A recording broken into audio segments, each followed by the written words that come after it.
कार्यपत्रक 39 poster और विज्ञापन को पढ़ना और दी गई जानकारी और तथ्यों को समझना। कई बार आपने बाजार में कभी गए होंगे तो बड़े बड़े सिटियों में, शहरों में बड़े बड़े पोस्टर लगे होते हैं, विज्ञापन लगे होते हैं, समझ गए क्या? तो अब देखो यहाँ विज्ञापन को पढ़कर दिए गए प्रश्नों के उत्तर देने हैं। तो तारीख लगाई हुई है 5/1/2021। विषय यदि हम मम्मी होते। शुक्रवार प्रातः 9 से 10 साढ़े 10 बजे तक 5वीं से 8वीं कक्षा के विद्यार्थियों के लिए प्रथम पुरस्कार है 2000 रुपये, द्वितीय पुरस्कार है 1500 रुपये, तृतीय पुरस्कार है 1000 रुपये। और ये स्थान है महाराजा सभागार, राज मंदिर रोड, जयपुर, राजस्थान। तो ये आपको एक विज्ञापन है, कहीं दीवार पर मिल गया, बड़े बड़े होर्डिंग लगे होते हैं बड़ी बड़ी सिटियों में, तो आपको ये दिख गया। अब मुझे इसको देखकर ये बताओ कि ऊपर दिया गया विज्ञापन किस कार्यक्रम पर आधारित है? यदि हम मम्मी होते तो। ये तो विषय है क्या? हाँ, लेखन प्रतियोगिता। वो कह रहा है कोई खेल कूद है या कोई निबंध प्रतियोगिता है या कोई ड्रामा है, कुछ और है, क्या है? तो ये लेखन प्रतियोगिता, ठीक है ना? या लिख दो निबंध प्रतियोगिता। निबंध प्रतियोगिता,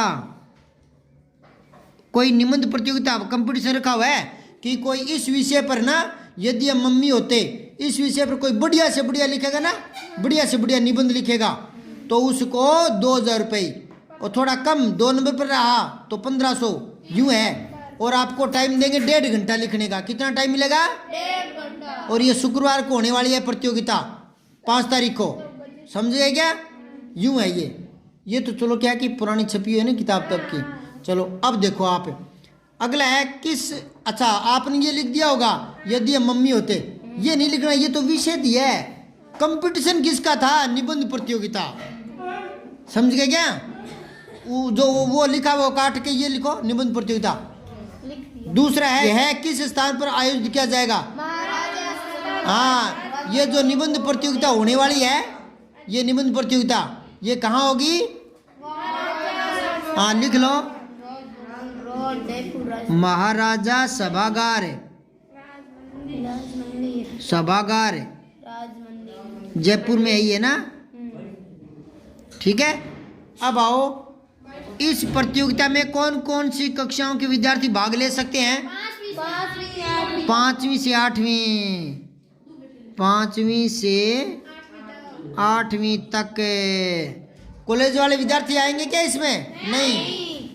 अगला है प्रतियोगिता में इनाम की कुल राशि कितनी है? कुल का मतलब हो गया एक लड़के को 2000 मिलेंगे, दूसरे को 1500, तो ये हो गए 3500, और 1000 हो तो ये हो गए 4500। कुल राशि कितनी बंटेगी? 4500 रुपये। अब अगला है पोस्टर को पढ़कर, ये तो था विज्ञापन, एडवर्टाइजमेंट है, और ये है पोस्टर, ऐसे पोस्टर छपे पड़े हैं। तो ये प्लास्टिक प्रदूषण को हटाएं, यूं लिखा पड़ा है। मैं कैसे उड़ूं? पक्षी कह रहा है। अरे मैं क्या करूं, प्लास्टिक की बदबू आ रही है, ये आदमी कह रहा है। मैं पानी में नहीं तैर सकती, मछली कह रही है, क्योंकि पानी भी गंदा हो गया, पानी भी गंदा हो गया, वायु भी गंदी हो गई, ठीक है? प्लास्टिक खा खा कर तो मैं बीमार हो गई, ये गाय है, ठीक है? अब इसको देख करके आप प्रश्नों के उत्तर दो। ऊपर दिया गया पोस्टर किस पर आधारित है? प्लास्टिक प्रदूषण को हटाने। नहीं, पर्यावरण संबंधी,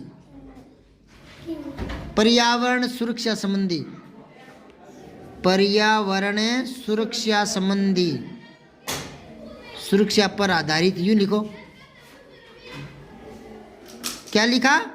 पर्यावरण सुरक्षा पर आधारित है।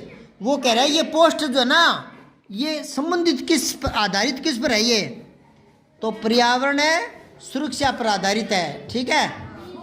अगला है प्लास्टिक प्रदूषण से किस किस का नुकसान होगा? सभी का होगा। कैसे?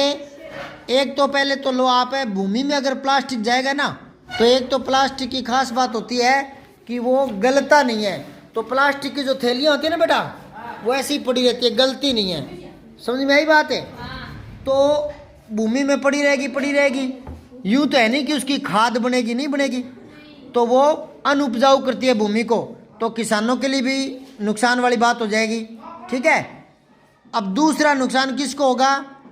जैसे ये गाय का बताया है, तो कई क्या करते हैं, बेवकूफ़ कहीं के। मैंने एक देखा था जब मैं जा रहा था बाजार में, तो किसी ने छत के ऊपर से और थैली फेंकी। क्या था उसमें? उसमें था खाने पीने का कुछ, जैसे केले खाए तो केले के छिलके थे, अनार खाए तो अनार के छिलके थे, कुछ ऐसा। ठीक है ना। तो वो प्लास्टिक की थैली में बंद करके एक गांठ और लगा दी और नीचे फेंक दी। अब थोड़ी बहुत हल्की फुल्की फटी होगी, गाय को स्मेल आई, खाने की चीज़ दिखी गाय को, और वो उसको निकालने का पूरा प्रयास कर रही थी पूरा, और वो निकला नहीं। मैंने फिर उसको गाय को हटाया, तो मुझे डर लगा कि मुझे मार ना दे, पर उसने नहीं मारा। तो मैंने उसको लाठी से खींच के हटा करके उसकी थैली को फाड़ दिया, फिर वो छिलके बाहर निकल के वो छिलके खाली। अब आप बताओ, अगर वो छिलके में नहीं फाड़ता वो थैली, तो वो क्या करता? वो खाती या चली जाती? खाती। तो प्लास्टिक की थैली अलग निकलती या साथ ही खा जाती? अब बताओ, प्लास्टिक नष्ट तो होता नहीं, तो पेट में तो वो, अब जैसे खाना खाते हैं है ना, वो तो अपशिष्ट में बदल जाता है, लेकिन प्लास्टिक तो किसी में नहीं बदलेगा, तो वो पेट में इकट्ठा होता रहेगा, तो वो बीमार हो जाएगी और बेमौत मरेगी और तड़प तड़प के मरेगी। हमारे दर्द होता है ना बेटा, तो हम रो कर दुख जता देते हैं, कह देते हैं कि पेट दर्द हो रहा है, सिर दर्द हो रहा है, जो भी है। गाय दुख पाती है तो बता सकती है कि मेरा पेट दर्द हो रहा है? तो बेटा अनमोल जो जानवर होते हैं, जो हमारी तरह नहीं बोल सकते, उनकी पीड़ा को समझो।